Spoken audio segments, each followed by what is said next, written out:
Ladies and gentlemen, if a woman has been single for a long time, there is a reason.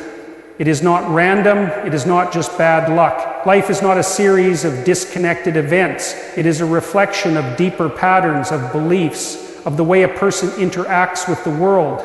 If a woman finds herself in a position where relationships never seem to materialize, where they start but never last, or where they never even begin, then she must ask herself why.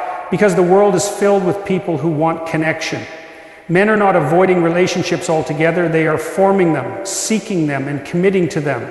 So, if a woman is consistently on the outside of that experience, then she has to be willing to look inward and ask what part she is playing in that outcome. It is tempting to believe that the problem is external, that men simply are not good enough, that they don't measure up, that they are emotionally unavailable, that they don't appreciate strong or independent women. And while some of these factors may have grains of truth, they are not the whole picture. Because there are women, many women, who are not experiencing the same difficulties, who find relationships, who build them, who sustain them. And if some women are able to do this while others struggle for years, then it is not just about men.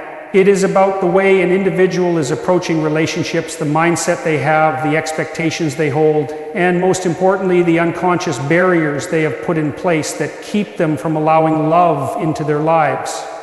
One of the most common patterns that keeps a woman single for a long time is an avoidance of vulnerability.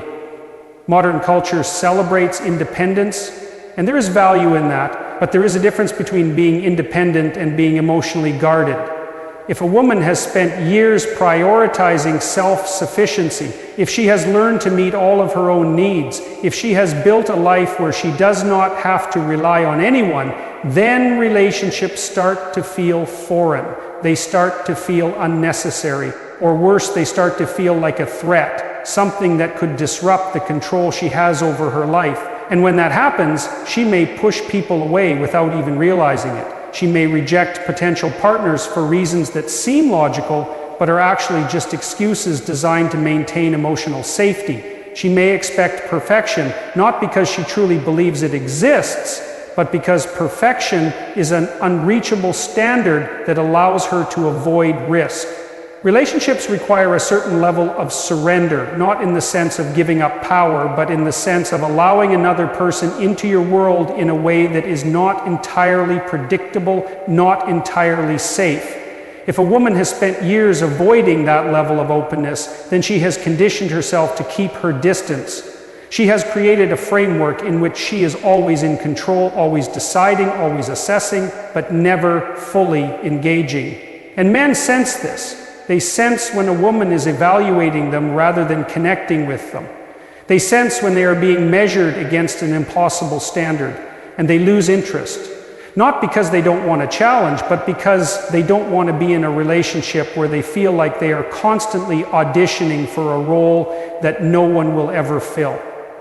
There is also the issue of identity. A woman who has been single for a long time may begin to define herself by that status.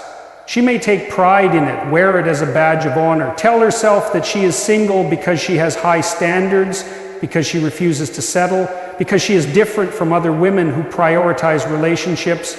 And while some of that may be true, it can also become a self-fulfilling prophecy. If a woman believes that relationships are beneath her, if she believes that men are not capable of meeting her expectations, if she sees herself as separate from the women who do choose to invest in relationships, then she is closing the door before anyone even has the chance to walk through it. The longer a woman is single, the more she gets used to it. She builds a life that does not require partnership. And in doing so, she makes it harder for anyone to enter. She becomes rigid in her routines, in her habits, in her way of thinking. She convinces herself that she does not need anyone, that she is fine on her own, that love is not worth the effort. And while independence is valuable, there is a difference between being independent and being alone. Humans are not designed to be completely self-sufficient. We are wired for connection. We are wired to build relationships, to form families, to create meaning through shared experiences. And when a woman has spent too long on her own, she may forget that. She may lose touch with the part of herself that craves connection. And if she does not recognize this pattern, she may wake up one day and realize that the life she built to protect herself has become the very thing that isolates her. A woman who has been single for a long time often tells herself that men are the problem, that they are not mature enough, not strong enough, not emotionally intelligent enough to handle her. She convinces herself that she is single because she has standards, because she refuses to settle, because she is waiting for someone who truly deserves her. But while it is true that standards matter, and while it is essential to choose wisely, there is also a fine line between having standards and using them as a shield against vulnerability. Because relationships are not built on perfection. They are built on growth, on adaptation, on two people choosing to work together despite their imperfections. And if a woman is consistently rejecting potential partners because no one ever seems to be good enough, then the problem may not be that men are lacking. The problem may be that she is looking for something that does not exist. Many women develop an idealized vision of what a relationship should look like. They imagine a man who is successful, confident, emotionally aware, completely loyal, endlessly patient, capable of handling every challenge with grace. They expect a partner who will intuitively understand them, who will always say the right thing, who will make them feel loved and secure without ever making a mistake. But this vision is not rooted in reality. It is rooted in fantasy. No man is perfect, just as no woman is perfect. People are flawed, they make mistakes, they have weaknesses, they struggle. And a relationship is not about finding someone who meets every single expectation. It is about finding someone who is willing to grow, who is capable of learning, who is committed to the process of building something meaningful over time. The problem with impossible standards is that they prevent relationships from even beginning. A woman who expects perfection may not consciously realize that she is looking for an excuse to reject people, but that is exactly what she is doing. She sees flaws where there are only minor imperfections. She magnifies small issues into deal breakers. She convinces herself that every man who enters her life is unworthy, and in doing so, she ensures that no relationship ever has a chance to develop. She becomes an expert in disqualifying people rather than an expert in understanding them. And the irony is that this mindset does not protect her, it isolates her.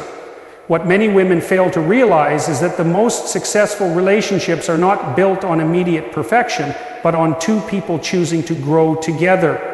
The man who is not perfect today may become an exceptional partner in 5 years if given the chance. The man who does not have everything figured out at the beginning may prove to be one of the most loyal, devoted, and capable partners over time.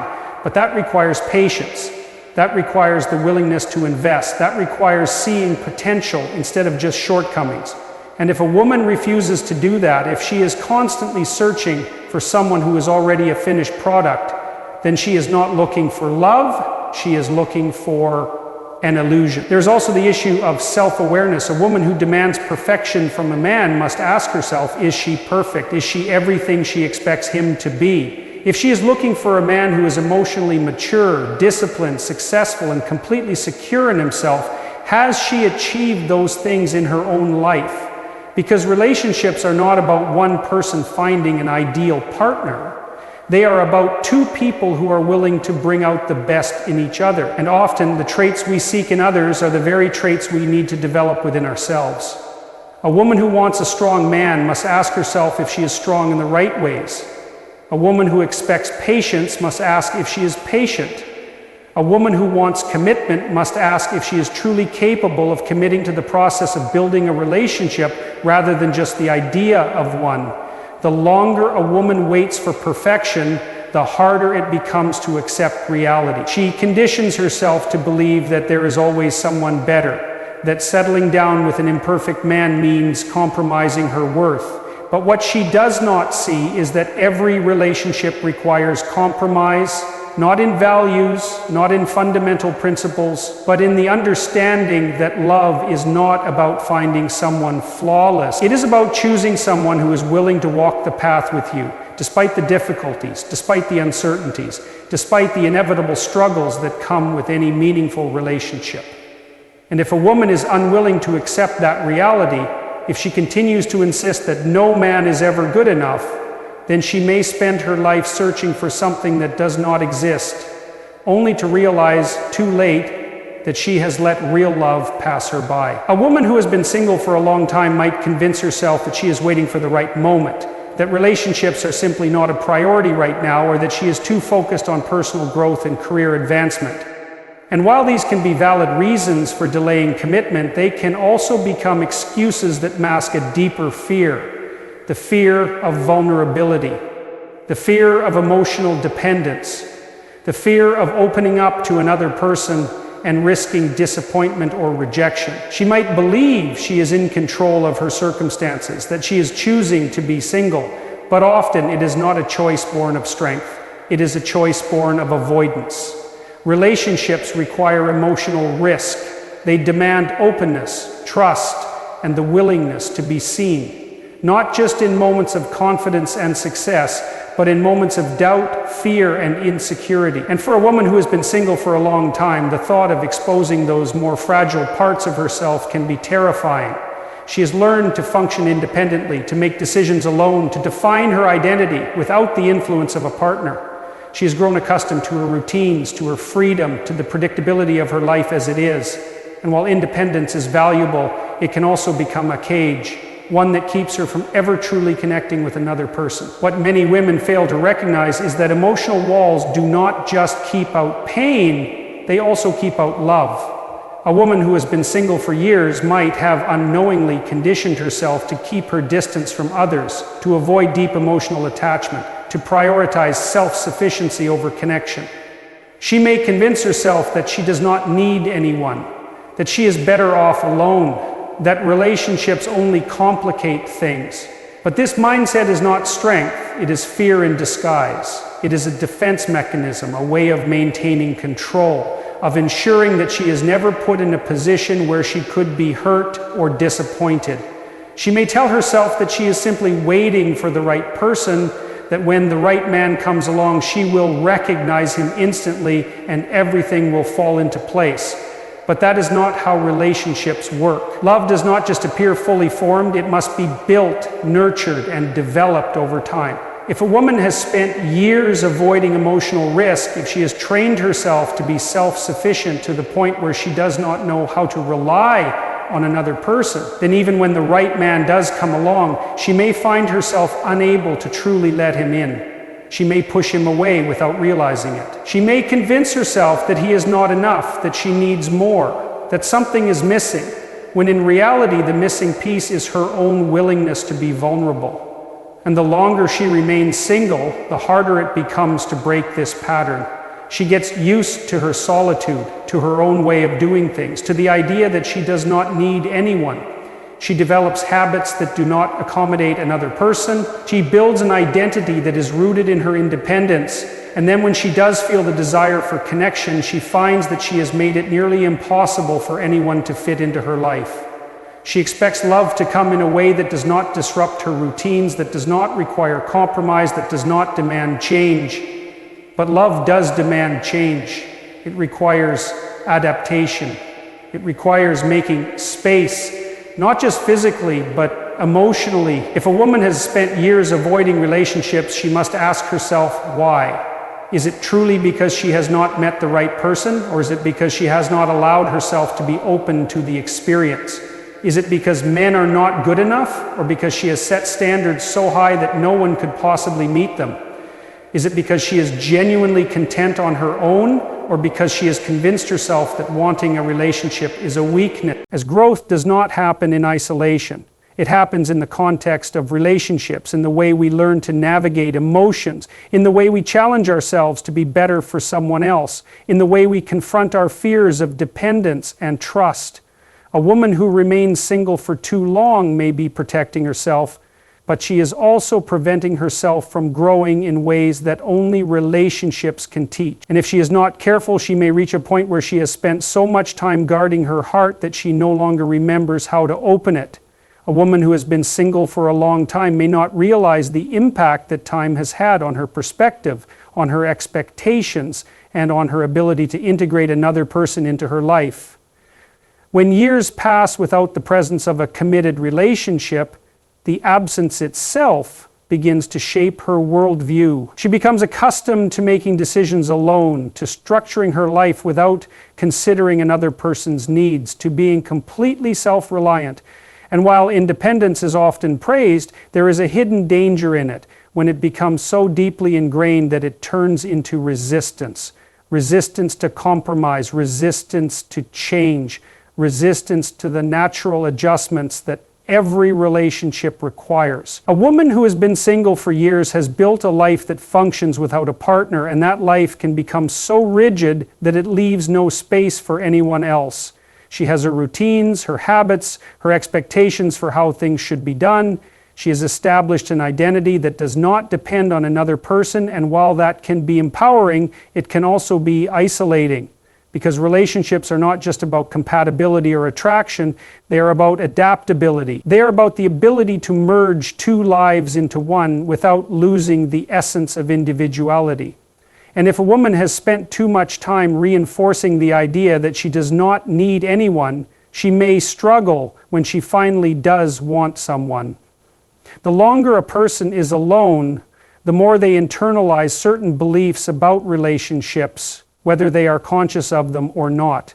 A woman who has been single for a long time may have convinced herself that love is supposed to come in a specific way, effortless, without disruption, without requiring her to change anything about herself.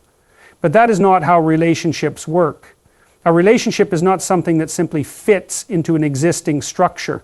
It requires the willingness to build something new. It requires patience, tolerance, and an openness to adjusting course. If a woman has spent years expecting that love should arrive on her terms, she may find herself unable to accept it when it comes in a form she did not anticipate. There is also the issue of perception. A woman who has been single for a long time may begin to see relationships through a distorted lens. She may look at couples and see only the struggles, the compromises, the challenges, and conclude that relationships are more trouble than they are worth. She may tell herself that she is avoiding unnecessary stress, that she is free from the conflicts and responsibilities that come with being in a relationship. But what she does not see are the things she is missing: the quiet companionship, the sense of being truly known, the growth that comes from building something meaningful with another person. She sees the work, but not the reward. She sees the difficulty, but not the depth of connection that makes it worthwhile. And the longer she holds on to this mindset, the more difficult it becomes to change it. A single year turns into 5, then into 10. She watches friends settle down, start families, build lives with their partners, and she tells herself that she is different, that she has chosen a different path. And maybe she has, but she must ask herself, has she truly chosen this, or has she simply adapted to it? Because there is a difference between actively choosing to be single and passively accepting it as the default. If she has convinced herself that love is not for her, that relationships are a burden, that no man will ever be worth her time, then she is not choosing independence, she is choosing fear. When a woman has spent too much time alone, even the idea of integrating another person into her life can feel overwhelming. She worries about the adjustments she will have to make, about how it will change her routines, about whether she will lose herself in the process. And that fear becomes another reason to keep her distance, to remain in the comfort of solitude, to delay love for just a little longer. But love does not wait indefinitely. The longer she postpones it, the more difficult it becomes to find, not because there are no good men left, but because she has spent so much time fortifying her defenses that she no longer knows how to let anyone in. The reality is that no one is ever truly ready for love. No one ever reaches a point where they have everything perfectly figured out before entering a relationship. Love requires a willingness to step into the unknown, to allow another person into your world even when it feels unfamiliar or inconvenient. And if a woman has been single for too long, she must recognize that waiting for the perfect moment, the perfect person, the perfect conditions, is just another way of avoiding the very thing she claims to want. She must be willing to make space, to allow for imperfection, to trust that love is not meant to fit neatly into a life that has been structured to function without it. It is meant to reshape that life into something new, something greater, something worth the inevitable challenges that come with it.